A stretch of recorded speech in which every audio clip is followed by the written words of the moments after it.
une étude que j'avais faite et que sur un livre que j'apprécie beaucoup. Le malheur, votre malheur va être tout simplement le fait que quand j'apprécie quelque chose, je deviens tatillon sur les détails, tant et si bien que ça pourrait vous paraître très difficile à comprendre et difficile d'entrer dedans. En tout cas, je vous demande d'être patient et de pouvoir me suivre petit à petit et pas à pas dans ce livre de Ruth. Ruth, enfanter l'avenir. Donc, ce qui m'a fait un peu penser, c'est toute l'histoire ces Ukrainiens. Ce matin, pendant que je faisais un peu de ménage, j'étais à l'écoute de ce qui se disait sur Vivacité et tous les discours que l'on pouvait avoir sur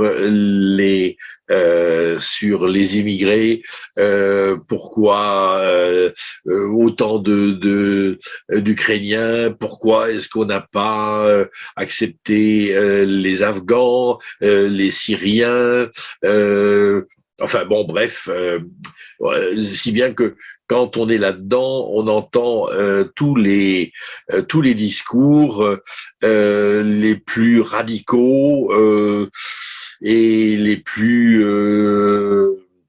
problématiques. Donc, je me suis dit, tiens, je pourrais exhumer mon étude sur Ruth et je vais vous la proposer, cette étude. Alors, je ne sais pas si on ira très loin. Alors, je vous signale juste une chose, c'est qu'il y a un petit livre qui est pas mal fait du tout, qui a été édité à la Ligue pour la lecture de la Bible, dans la collection Saveur, Ruth et Jonas, le Dieu hors norme. Ça a été écrit par l'ancien directeur de la Ligue, Michel Sigrist. Il n'est plus à la Ligue aujourd'hui.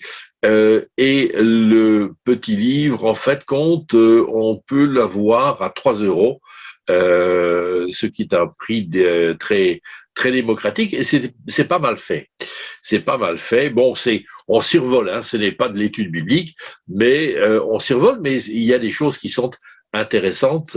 Voilà, comme par exemple, dans un monde qui nous incite toujours à douter de la beauté de la nature humaine, l'histoire de Ruth est le rappel que les relations humaines peuvent être belles et empreintes de générosité au-delà de la culture, de la religion, au-delà des présupposés.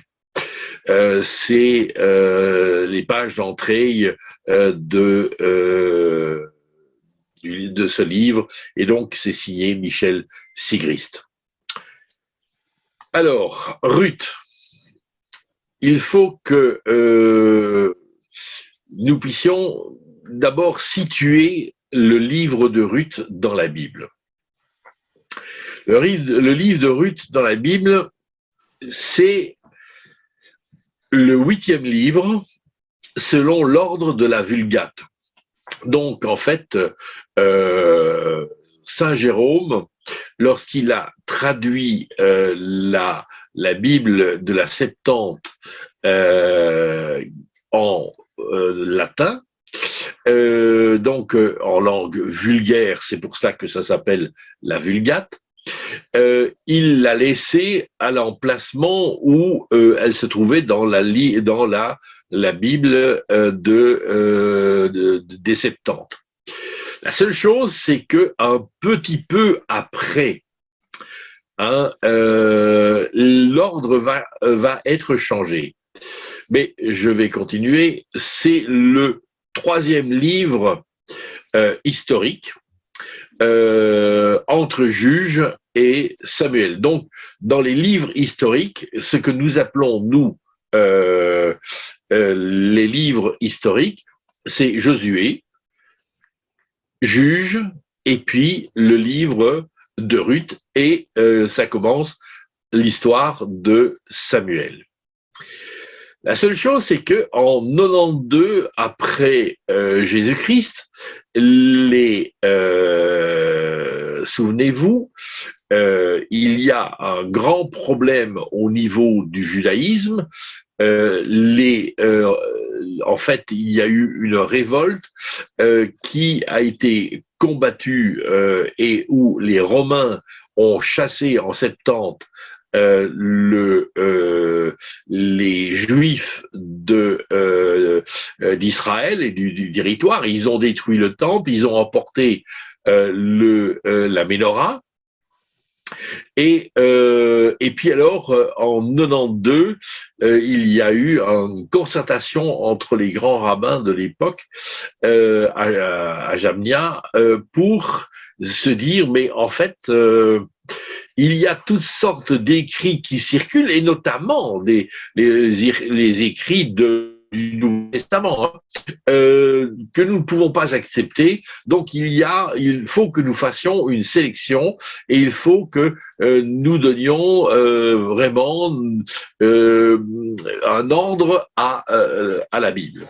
Et donc les rabbins vont faire en sorte que ils vont expurger tous les livres que dans la Septante on retrouve, mais qui ont été écrits en grec. Donc on va garder juste les écrits en hébreu et les écrits en araméen. Et ils vont les classer autrement. Et donc, dans le classement des rabbins, ils vont former ce que l'on appelle le Tanakh. Et dans le Tanakh, donc il y a la Torah, il y a les Nevi'im, ce sont les prophètes, et puis ce que l'on appelle les Ktuvim, ce sont les écrits. Donc, ils les répartissent en plusieurs groupes, et les Ktuvim, donc les écrits, ils vont encore les répartir en 3 groupes. Donc, dans les écrits, vous allez trouver les psaumes, proverbes, Job, et puis après, il y a une série avec Ruth, Cantique des Cantiques, Qoéleth, donc l'Ecclésiaste, Lamentation, Esther. Et puis alors, après ça, ils auront ce qu'ils appellent les Mégillotes, c'est-à-dire les rouleaux, Daniel, Esther, Néhémie, 1 et 2 Chroniques. Alors, tout ceci pour vous dire une chose, c'est que dans l'Écriture et dans le Nouveau Testament, on va trouver, par exemple, le fait que c'est en accord avec la loi et les prophètes. La loi et les prophètes, la loi et les prophètes, c'est quoi? Donc, quand le Nouveau Testament parle de la loi et des prophètes, il ne parle pas de l'ensemble des écrits, mais il ne parle que de la Torah et des livres prophétiques. Mais dans les livres prophétiques, en fin de compte, ça commence à Josué, tout ce qui est ce que l'on appelle, nous, les livres historiques, pour les Juifs, ce sont des livres prophétiques. Car, en fait, compte, l'histoire d'Israël est prophétique et elle annonce quelque chose qui va se passer. Donc, voilà. Et puis alors, il y a le troisième, c'est les écrits. Donc, en fait, compte, le livre de Ruth, c'est ce que je voulais vous dire, le livre de Ruth n'a pas un poids important dans le judaïsme ancien. Mais cela va changer quand même.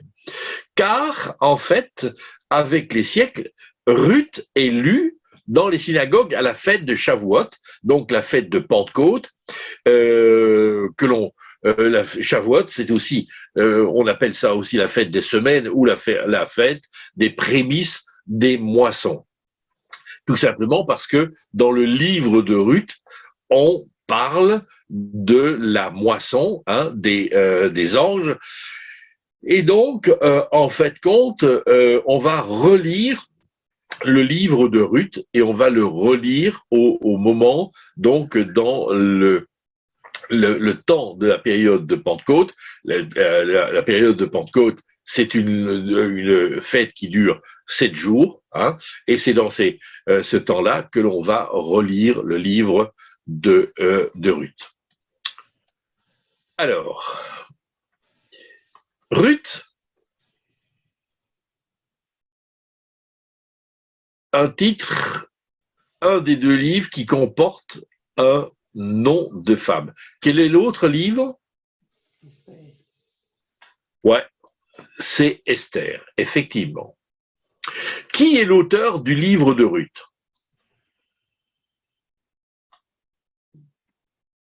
On ne sait pas. Le Talmud dit que c'est Samuel, mais c'est fort improbable que ce soit Samuel, car en fait compte, il va parler du roi David. Hein, donc dans le livre de Ruth, au chapitre 4, les versets 17 et 22, en fait, on nous parle de la descendance et de il y a dans cette descendance, il y a celui qui va être appelé David.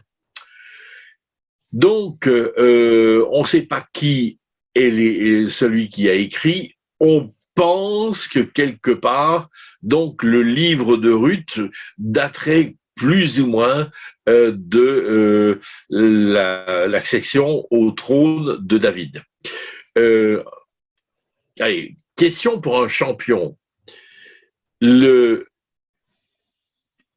En fait, David, son règne, c'est une date toute simple, mais c'est laquelle? C'est une date toute simple? Oui. Ouais. J'ai pas entendu. La date du règne de David, c'est 1000 ans avant Jésus-Christ. Oui, c'est 1000. Hein. Donc, c'est pour ça que je disais que c'est une date assez simple à retenir. Alors, Ruth, la Moabite. Au jour, alors, je le lis ici dans la Nouvelle Bible seconde. Au jour où les juges gouvernaient, il y eut une famine dans le pays. Un homme de Bethléem de Juda partit avec sa femme et ses 2 fils pour séjourner en immigré au pays de Moab. Alors, nous lisons, nous, le texte comme en passant comme chat sur braise. Hein. Bon, oui, ça va très vite. Le premier verset. Or, dans ce verset, il y a quelque chose qui est fondamental dans la littérature hébraïque, c'est que la plupart du temps, pas toujours, mais la plupart du temps, les premiers mots qui ouvrent un livre donnent tout le condensé du livre. Aujourd'hui, quand vous prenez un magazine, un hebdomadaire, quand vous lisez en fait compte et que vous ouvrez à la première page votre hebdomadaire, la plupart du temps, je dis pas toujours, hein, tous les hebdomadaires, mais ceux que moi je connais, et ben vous avez l'éditorial.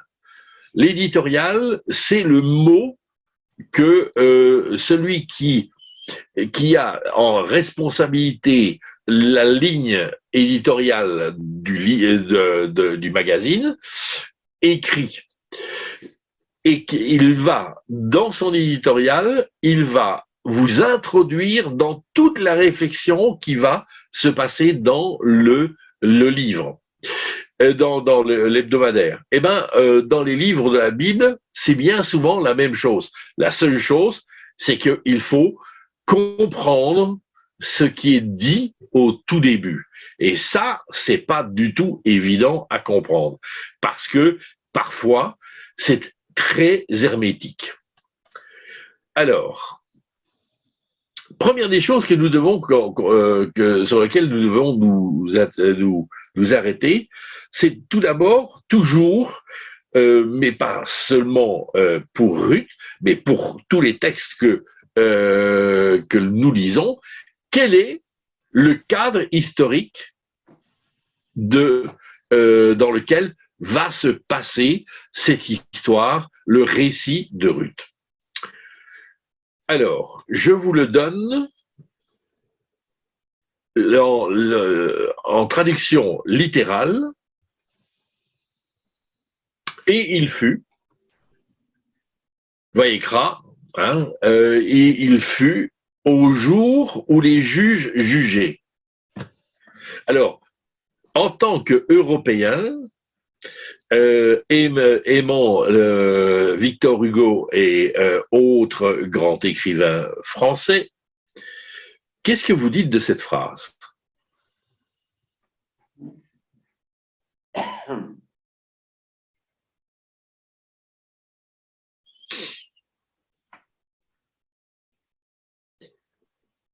Vous avez le droit de répondre. Hein? La répétition, c'est arrivé plutôt au jour où les juges jugeaient. C'est pas dans ce sens-là que tu... et il fut.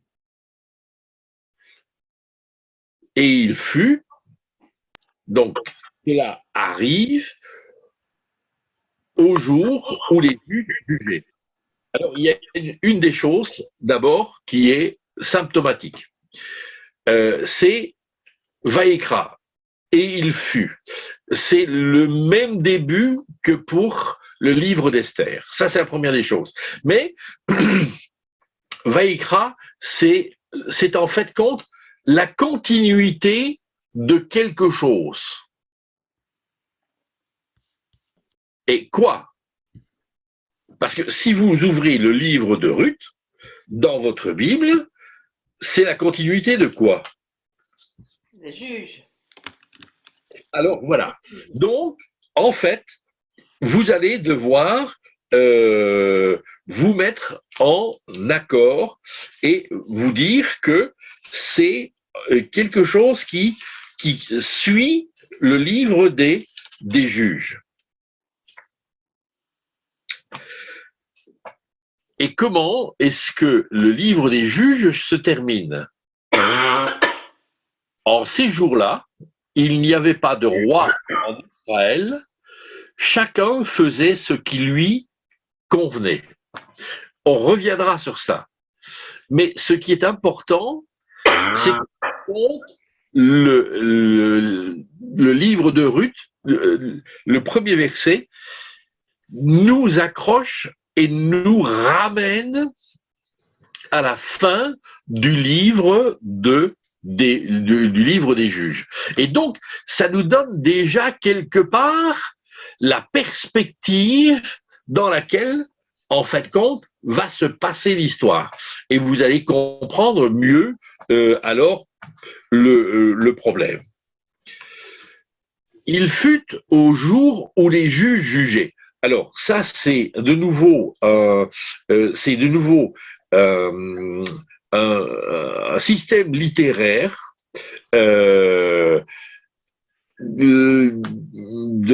en hébraïque. Hein.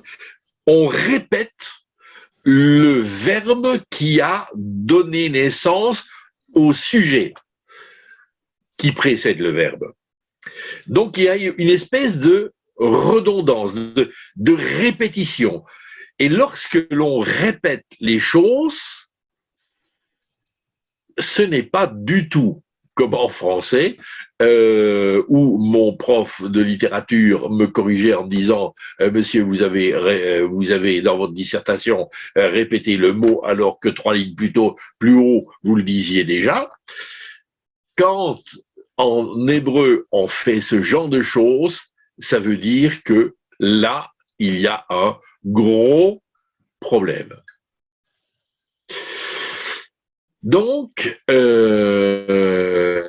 nous allons devoir essayer de comprendre de quoi il s'agit. Donc, en fait, compte, de façon dans l'histoire d'Israël, on est grosso modo resitué dans les années 1380 à 1050. Ça, c'est le temps des juges. En Juge 21, maintenant, et au verset 25, voilà le fameux verset. En ces temps-là, il n'y avait point de roi en Israël, chacun faisait ce qui lui semblait bon. En fait, ce système politique-là, on pourrait y mettre un mot sur ce système politique. Donc, vous connaissez la démocratie, vous connaissez la dictature, mais en fait, quand vous écoutez, chacun faisait ce qui lui semblait bon, c'est quel type de système politique? L'anarchie. C'est l'anarchie, hein, effectivement. Hein. Donc, il n'y a pas de roi, donc il n'y a pas de loi, donc chacun fait ce qu'il veut. Hein, et puis, bon, le Dieu pour tous. Mais dans le livre des juges, en fait, c'est aussi un temps d'apostasie. Ce n'est pas seulement l'anarchie au niveau politique, c'est aussi au plan spirituel un temps d'apostasie, donc de diminution de la foi. C'est un temps de déchéance morale. Et là, on peut se poser la question, tiens, est-ce que ça ne nous rappelle pas un tout petit peu notre système dans lequel nous vivons aujourd'hui? Dans le livre des juges, au chapitre 2, et le verset 16 à 18, nous dit ceci. Le Seigneur suscita des juges qui les sauvèrent de la main de ceux qui les pillaient. Alors, on va s'arrêter tout de suite sur une chose. Les juges, c'est qui?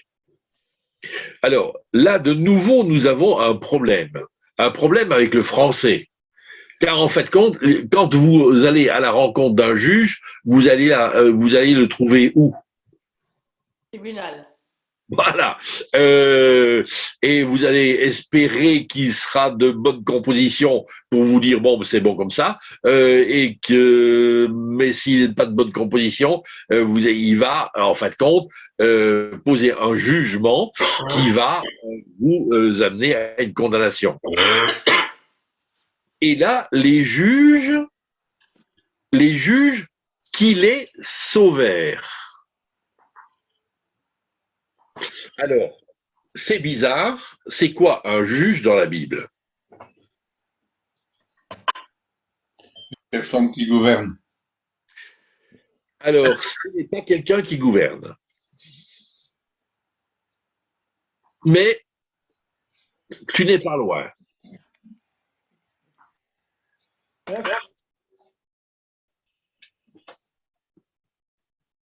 Je n'ai pas compris ce que vous disiez. Je ne sais pas qui a parlé, mais... Les chefs de tribu? Non, ce n'est pas un chef de tribu.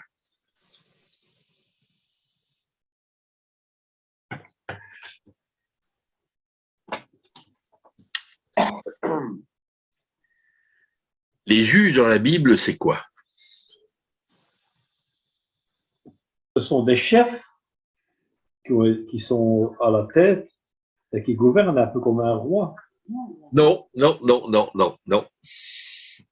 reste plus que le prophète, alors. Alors, effectivement, c'est quelqu'un qui, dans la suite des temps, on pourrait dire être un prophète.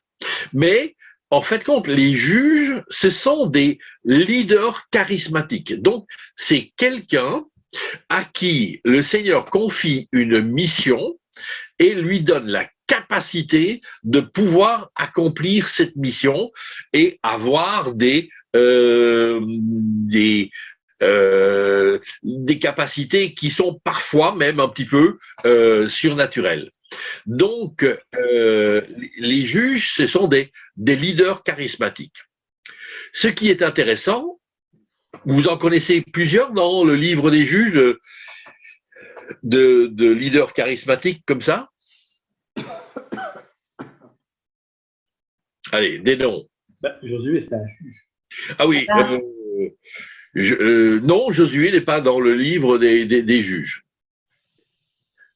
Mais il y en a d'autres, hein? Oui, mais bon. J'ai pas compris ta question. Non, répète ta question, Jean-Marie. Alors, la question, c'est qui sont ces leaders charismatiques que l'on appelle les juges dans le livre des juges? Verset, hein? Déborah. Gédéon. Ah ben, Déborah, voilà. Alors, c'est elle que j'aimais entendre. Hein. Effectivement, Dieu suscite un ministère et le confie à une femme qui va être juge. Il va confier des ministères à des gens qui ne sont pas toujours exceptionnels, hein, comme Samson par exemple. Hein. Il y a il confie ça à des gens comme Gédéon. Alors Gédéon, c'est pas non plus. C'est ça qui est intéressant. Hein. Quand on regarde les juges, ce sont des personnes qui sont pas forcément que nous, on choisirait, mais que Dieu a choisi et que Dieu équipe pour accomplir une mission bien précise. Hein. Gédéon, c'est le peureux, hein. Et il va tout faire pour essayer de ne pas être celui qui va précisément prendre le leadership d'Israël. Donc, les juges qui les sauvent. Donc, en fait, compte, le juge est dans ce ministère qui est confié à quelqu'un en vue d'accomplir une mission de salut, hein, d'une mission de salut. Bon, nous savons que celui qui nous a sauvés, c'est Jésus, mais il y a avant lui, il y a déjà des figures qui le précèdent. Verset 17. Mais même les juges, ils ne les écoutèrent pas. Ils se prostituèrent avec d'autres dieux et se prosternèrent devant eux. Donc là, on est vraiment dans ce cadre de l'apostasie, alors que Dieu a fait en sorte qu'ils soient sauvés. Ils se détournèrent bien vite de la voie qu'avait suivie leur père, qui écoutait les commandements du Seigneur, et ils n'agirent pas ainsi. Se détournèrent. Hein. Il y a la conversion. C'est en fait compte, la conversion, c'est le chouv, hein, c'est teshuva, c'est celui qui se tourne vers. Et donc eux, ils se retournent vers ce qui est innommable. Voilà. Donc on est dans un temps d'apostasie. Verset 18, lorsque le Seigneur leur suscitait des juges, le Seigneur était avec le juge et les délivrer et salut, c'est la même chose, hein, de la main de leurs ennemis pendant tous les jours du juge, car le Seigneur avait du regret à cause de leurs soupirs devant ceux qui les opprimaient et les tourmentaient. Et là, c'est quand même extraordinaire de lire ces phrases où quelque part Dieu suscite des hommes, des femmes pour conduire Israël et sortir du problème, et eux, en fait, compte, ils se tournent vers des faux dieux, et puis, mais ce qui est extraordinaire, c'est ce Dieu qui a compassion, ce Dieu qui a du regret, et qui agit en leur faveur, car en fait compte, il entend le soupir de ceux qui sont tourmentés. Mais à la mort du juge, ils recommençaient à se pervertir plus que leur père, en se mettant à suivre d'autres dieux pour les servir et se prosterner devant eux. Ils ne laissaient rien de leurs agissements et de leurs obstinations. Donc, on continue. Juge 17, verset 6. À cette époque, il n'y avait pas de roi en Israël et chacun agissait comme il lui semblait. Alors ça, c'est la phrase que je vous ai déjà dit tout à l'heure, mais c'est la phrase répétitive, car elle va arriver en chapitre 17, elle va arriver au chapitre 18, elle va arriver au chapitre 19, elle va arriver au chapitre 21. Il y a tout le temps cette phrase qui revient et qui doit nous interpeller. Il n'y avait pas de roi en Israël, chacun agissait comme il lui semblait bon. Donc, il y a une mise en garde dans le Deutéronome au chapitre 12 et au verset 8, ce qui lui convenait, littéralement ce qui était droit à ses yeux.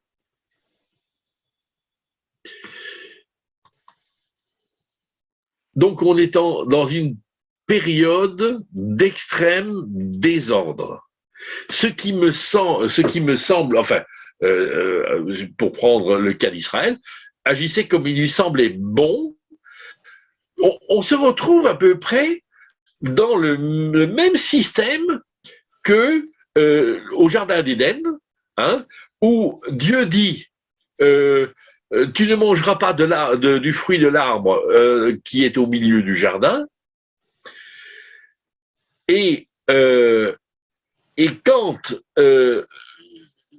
Ève tourne le regard vers l'arbre et le fruit, elle dit, elle regarda et elle vit que l'arbre était bon à manger. Le fruit de l'arbre était bon à manger. Donc, il y a le fait que Dieu dit qu'une chose n'est pas bonne, et puis, il y a la décision de la personne qui dit « mais non, c'était bon ». Et donc, ici, chacun agit à sa guise, donc ça veut dire que personne n'écoute la voix de Dieu, et personne ne suit avec droiture ces lois, mais chacun a déterminé ce qui était bon pour lui. Aujourd'hui encore, je remarque une chose, c'est que à certains moments, nous savons très bien qu'il y a des choses qui ne sont pas correctes, qui ne sont pas en accord avec la parole de Dieu. Mais en fait, quelque part, je vais écarter cela pour agir à ma guise, selon mes décisions et selon ce que je crois être bon et bien pour moi. Et c'est comme ça qu'en fin de compte, on se fourvoie et on se plante complètement. Alors c'est vrai. C'est vrai que je reprenais encore l'exemple, un cas, on discutait avec mes étudiants la semaine dernière, je ne sais plus, sur le fait de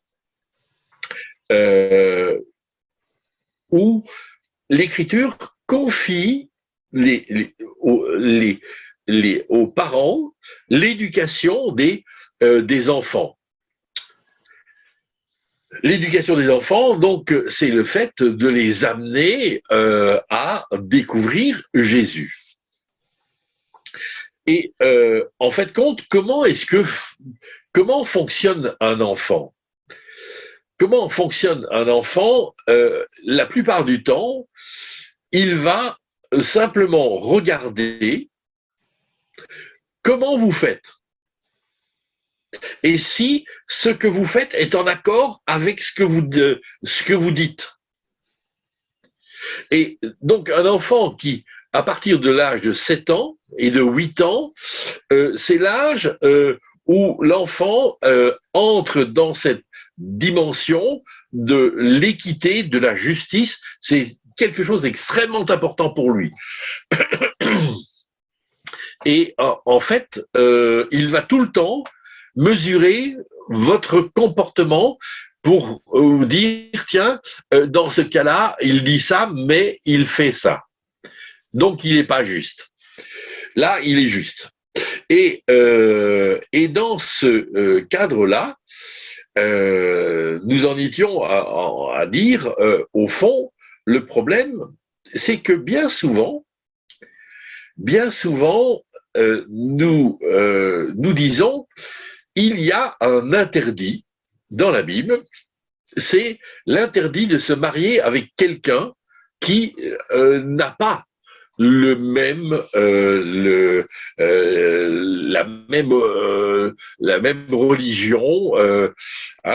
C'est dans la deuxième épître aux Corinthiens, l'apôtre Paul dit ne faites pas d'attelage disparate, quel est l'attelage qui peut fonctionner entre l'autel et le temple, etc., etc. Et nous parlons d'interdit. Et ce qui fait que, en fait, dans ce que Paul dit, on a toujours l'impression que Paul est quelqu'un qui met des interdits partout. Alors qu'en fait, il ne fait que d'exhorter, il ne fait que de dire quelque chose qui a du sens. Car en fait, combien est-ce que j'ai rencontré de couples dont l'un des deux n'était pas chrétien? Et cela amenait une tension entre les deux. Et qu'est-ce que l'enfant disait? Quelle était sa perspective? Oui, ben, si mon père ne va pas, ou si ma mère ne va pas, eh ben moi je ne vois pas pourquoi moi j'irai. Hein? Et là, on se trouve devant, donc, j'irai au temple, c'est ça. Donc, on est, en tant que parents, nous avons des responsabilités et nous avons des choses à démontrer, mais qui vont être très difficiles à démontrer. Et bien souvent, et ça m'arrive aussi, de ne pas être en accord avec ce que je dis. Donc, il y a là, au temps des juges, une période d'extrême désordre. Donc, moi, je crois que je vis dans le désordre, moi, personnellement, à certains moments, je vis dans le désordre, mais là, on est dans une période d'extrême désordre. On est dans cette période on est proche de l'anarchie. J'ai peut-être été un peu vite. Et je ne vous ai pas montré le drapeau de l'anarchie, ni Dieu, ni maître. Voilà, ça c'est la Bakounine. Dans un livre, Sefer Yael Or, donc c'est dans le livre de Yael Or, il est écrit ceci. Or, quand il n'y a ni maître, ni disciple, l'âme du judaïsme est affamée et souffre d'un mal aussi grave et mortel que celui qui peut frapper un corps émacié. Donc quand, au fond, on ne reconnaît pas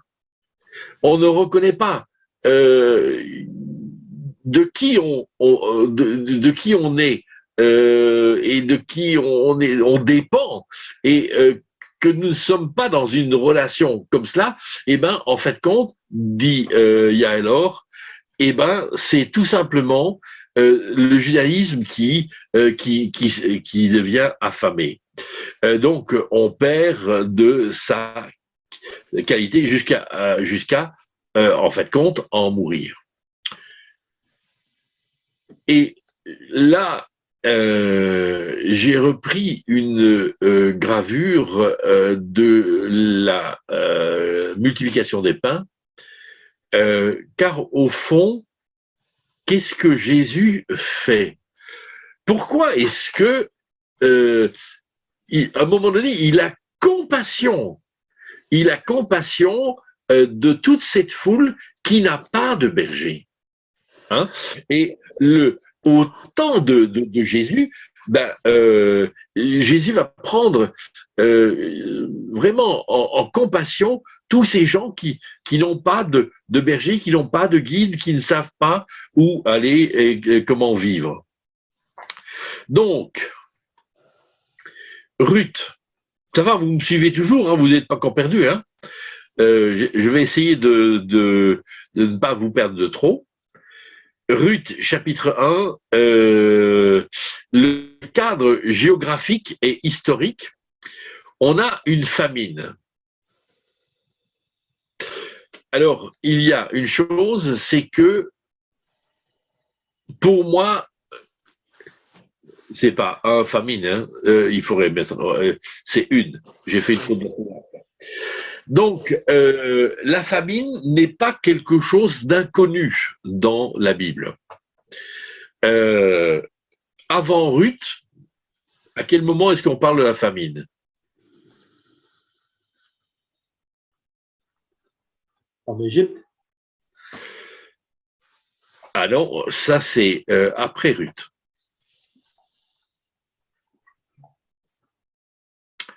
Quoique, je ne suis pas, je suis pas convaincu que j'ai. L'époque de Jacob, quand ils ont été en Égypte chercher du blé. Le sort d'Égypte, c'est ça, oui, avant. Jeunesse. Ah oui, d'accord, dans ce cadre-là. Mais Oui, c'est avant. la première famine, en fait, compte, c'est en Genèse chapitre 12. C'est le début de l'histoire d'Abraham. Hein. Il y eut une famine dans le pays. Abraham descendit en Égypte pour y séjourner en immigré, car la famine pesait sur le pays.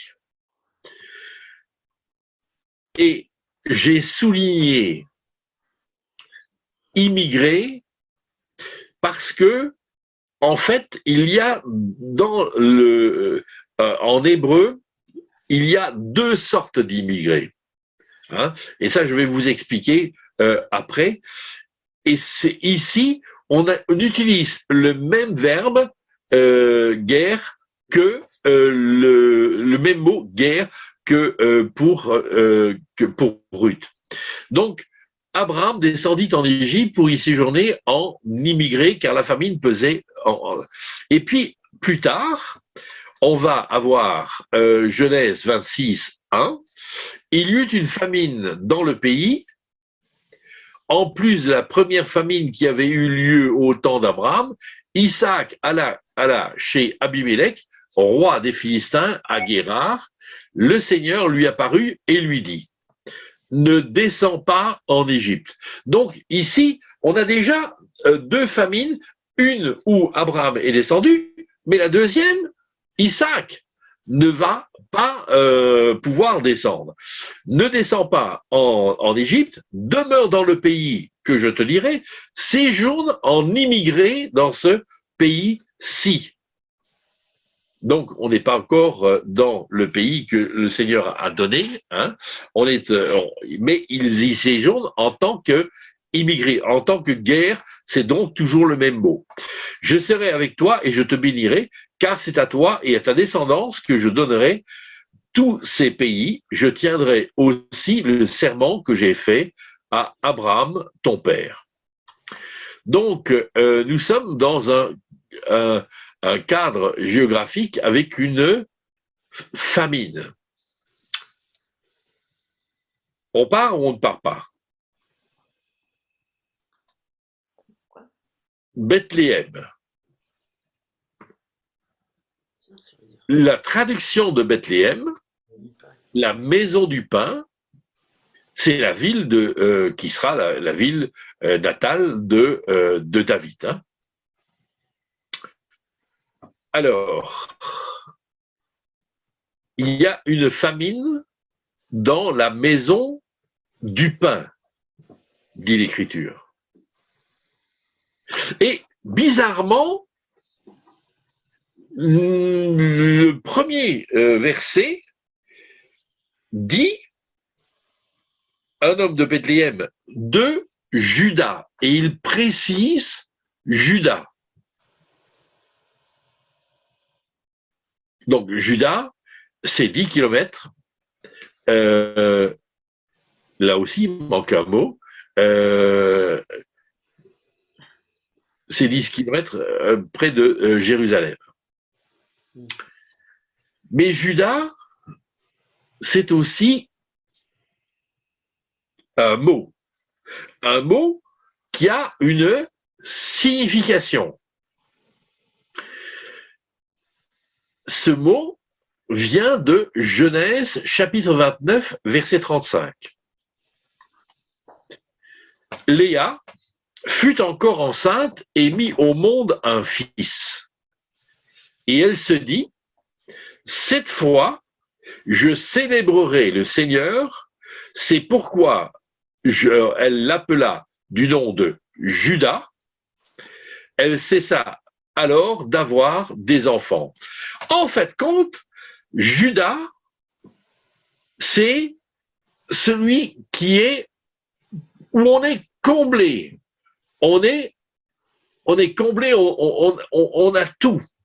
Hein? Elle a 4 fils et en fait, compte, elle sait que l'autre épouse et les 2 autres concubines, ça c'est les rabbins qui disent, hein, c'est pas moi, et ben en fait compte, les autres n'auront pas autant d'enfants qu'elle. Donc elle est dans la louange, elle rend grâce parce que j'en ai plus que tous les autres. Alors on a une famine dans la maison du pain, là où il y a, normalement en Juda, l'abondance. Ça devient grave, hein? Donc, c'est pour vous dire que cette famine, elle n'est pas ordinaire. Alors, pour y séjourner, hein, ils partirent de Bethléem, de Juda, pour séjourner en immigré. Alors, je vous ai dit, l'immigré, c'est le guerre. Alors, le guerre vient d'un verbe qui veut dire s'asseoir. C'est l'immigré, c'est le résident. En Exode chapitre 12, les versets 43 à 45, c'est le résident privilégié. Et c'est pour ça que je vous disais tout à l'heure qu'il y avait 2 sortes d'immigrés, 2 appellations différentes en hébreu. Il y a l'immigré qui est en fait compte celui qui se délocalise avec ses biens et vient habiter là où, quelque part, il va vivre mieux que où il était. Excusez-moi l'expression, je vais le dire tout court comme ça, Mais en fin de compte, c'est l'opportuniste, quoi.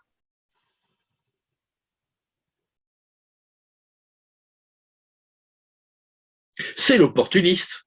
Et puis, il y a celui qui est chassé de son pays et qui vient trouver, chercher refuge dans un autre pays parce que, en fin de compte, il vit tellement mal dans son pays que il cherche à vivre mieux.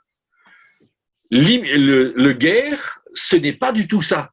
C'est quelqu'un qui, ouais, ici, ça sent un petit peu le brûler. Alors, je pars avec, moi j'ai déjà un compte en banque à l'île Caïman et je vais aller faire une petite retraite du côté des Bahamas ou etc. Voilà, c'est ça, hein, l'histoire du guerre. Et quand Abraham va en Égypte, mais il y va avec tous ses biens, hein. Donc il est accueilli comme un homme qui a des biens. Quand Elimelech part, on pourrait se dire, oh le pauvre malheureux, hein, il est comme ceux que les Afghans qui ont dû partir et qui ont traversé toutes les frontières, etc., etc. Mais non, car en fait compte, au chapitre 2, relisez ce que Naomi va dire. J'étais parti et aujourd'hui, je suis avide. Mais elle a quand même encore toujours des biens en Israël. Elle a encore toujours des biens en Israël. Et ça, donc, il faut bien se rendre compte que il y a immigré et immigré. C'est pas tout à fait la même chose. En fait, compte, ils sont partis parce que il y avait un plus, comme il y avait la famine en Israël, alors on s'en va et on va vivre, et on réalise ses biens et on va vivre mieux autre part. Ruth n'aura pas ce statut. Quand elle reviendra en Israël, elle n'aura pas du tout ce statut. Ils partent pour séjourner comme immigrés à Moab. Oh, ça alors là, c'est la désolation de la malédiction. Hein. C'est presque comme la statue qui se trouve dans le temple de Jérusalem. Hein. C'est impensable. Moab, déjà, le mot, c'est tiré de mon père. Rappelez-vous l'inceste entre Lot et ses filles. Donc, en fait, Moab est un enfant incestueux. Hein. Mais ce n'est pas seulement cela. C'est que, en fait, compte, mais aussi à cause de la malédiction demandée à Balaam, en Deutéronome, chapitre 23, versets 4 et 7, il y a encore cela. Et il y a aussi la malédiction qui repose sur Moab parce qu'ils ont refusé un verre d'eau à Israël. Donc, on est dans un système où Moab est réellement le pays dans lequel on ne peut pas aller, car en fait, c'est un pays dans lequel il ne peut pas y avoir de bénédiction. On ne peut pas attendre la bénédiction de Dieu dans le pays de Moab. Hein, et ça, c'est vraiment le gros problème. Donc, Moab, je vous le situe, hein, voilà Bethléem de Juda, hein, qui se trouve donc ici, et Moab qui se trouve là. Donc, en fait, quand ils ont contourné la mer morte d'un côté ou de l'autre, et se retrouvent en Moab. Je